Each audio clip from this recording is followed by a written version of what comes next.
Here are two testimonials from our clients and how my team and I helped them successfully sell their home, avoid foreclosure, and keep some of the peace between them during the process. In a divorce sale, it's always important for my team and I when we go in to make sure that each party has a representative that is going to bat for them throughout the process. And we're able to do that because we have a team. And so this scenario was no different. The wife had left the country. There was a child involved. The husband had remained here. He wasn't paying the mortgage for months on end. The bank posted a foreclosure date.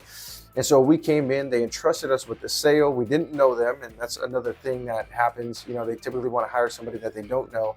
And we were able to assign people from our team to each side to make sure that they both had somebody representing them and going to bat for them during the process, just in case there was any discrepancies that come up, and there typically are, right?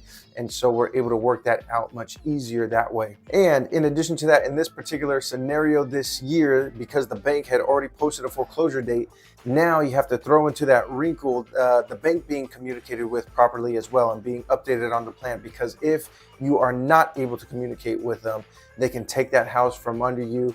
And it can happen quickly. You won't even know it. They might work with you a little bit, but overnight they could take it like that. We've seen it happen, unfortunately, multiple times. So here we are earlier this year. We've got a wife who's out of the country. We've got a husband who's fallen on hard financial times, couldn't make his payment.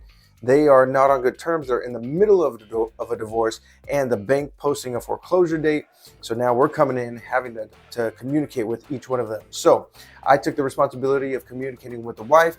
When it was daytime there, it was nighttime for us, daytime for her.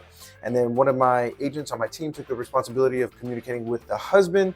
And then I also took the responsibility of communicating with the bank to keep the dogs off, and so to postpone their date so we could properly sell this home. So listen, in a divorce sale, if one person is not walking away with a bad taste in their mouth, then both are walking away with a bad taste in their mouth for whatever reason. They feel like the agent didn't represent them well, didn't go to bat for them, didn't get enough money, whatever it is, obviously because they're going through a divorce. So somebody's always leaving with a bad taste in their mouth. So in this complex situation, we are expecting that. We're going to do our best, but we're sure somebody's going to be upset, and throw in the wrinkle of the bank having to be communicated with as well and calling off those dogs and getting it going. So despite this complex situation, we got reviews from both the husband and the wife for the sale of this home with dealing with them. And as you'll see here, the husband from the get-go felt the respect that we had for the privacy that they were going to need throughout this process. And you'll see his review. He was really emphasizing from the get-go, obviously the plan and the strategic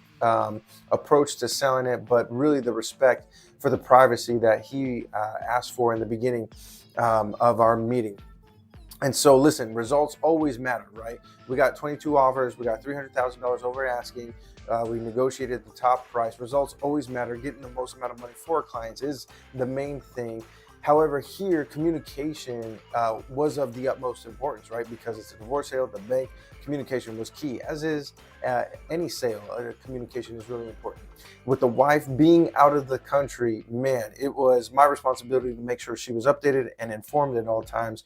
And at the close of our sale, you'll see her review here, focusing and emphasizing that she was out of the country and how my team and I, we successfully sold her home. And listen, the key there with her, again, was communication. So she's out of the country. She didn't come back. She signed off at the U.S. Embassy in the country that she's in. I mean, I'm talking, it's a whole ordeal, right, when you're out of the country.